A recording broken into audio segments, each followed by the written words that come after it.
Bonjour à tous et bienvenue pour la vidéo news du mois de mars.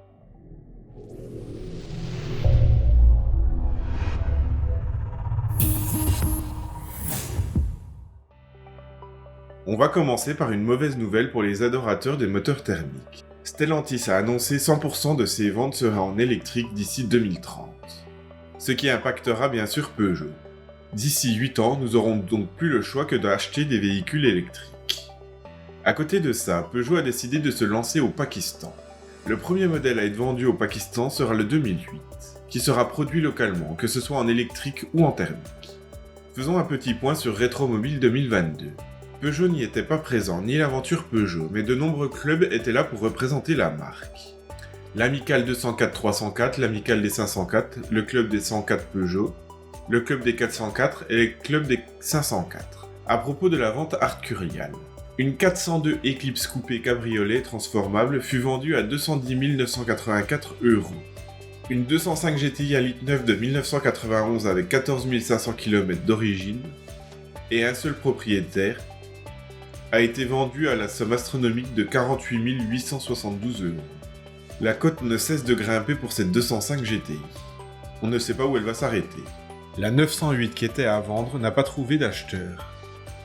Avec un prix estimé entre 1,5 million et 2 millions, ce n'est pas très étonnant. Fabrice et sa 307 en ont parcouru des kilomètres.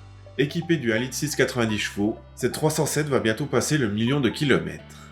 Fabrice veut passer ce cap devant les usines de Sochaux où a été produite la voiture, avec les ouvriers qui ont travaillé dessus. Si je suis disponible, j'essaierai d'aller voir ce passage au million de kilomètres, une chose assez rare. Peugeot et Roland-Garros, c'est terminé. Le partenariat historique entre Peugeot et Roland-Garros est terminé. Une histoire d'amour et d'intérêt commun qui aura duré 38 ans. Je ne tarderai pas à faire un dossier sur la série spéciale Roland-Garros. Du côté de Peugeot Sport et de la 9X8, il y a des bouleversements. À cause de la guerre en Ukraine, Kevin Magnussen a décidé de retourner dans son ancienne écurie As F1. Peugeot l'a donc libéré de ses engagements et lui a souhaité une bonne réussite. Au vu des 2 premières courses de la saison, ce n'est pas trop mal. Avant ces annonces, Peugeot avait publié des détails de la 9X8 finale. Les voici. Ils ont aussi roulé en Espagne sur le circuit de Catalunya.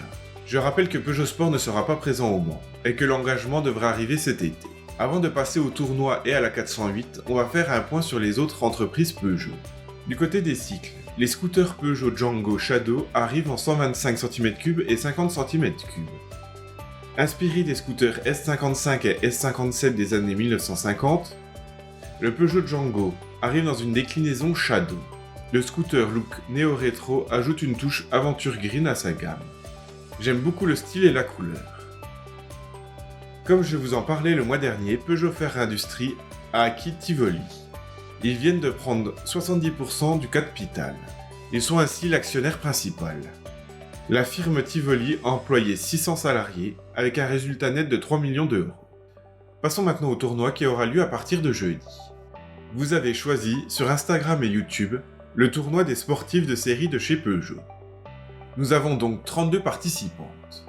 La 106 S16 GTI RC, la 208 GTI, la 106 XSI, la 508 PSE, la 208 GTI 30 ou BPS, la 406 Coupé V6, la 205 Rallye, la 505 Turbo Injection, la 306 XSI, la RCZR, la 205 T16, la 205 GTI 1,6 litre, la 104 ZS, la 106 Rallye, la 309 GTI 8 soupapes, la 308 GTI première génération, la 207 RC ou GTI, la 505 GTI, la 402 Darlmat, la 206 RC ou GTI 180, la 306 S16, la 308 GTI 270 chevaux, la 104 ZS, la 206 GT, la 405 MI16, la 406 V6, la 205 GTI 130, la 405 T16,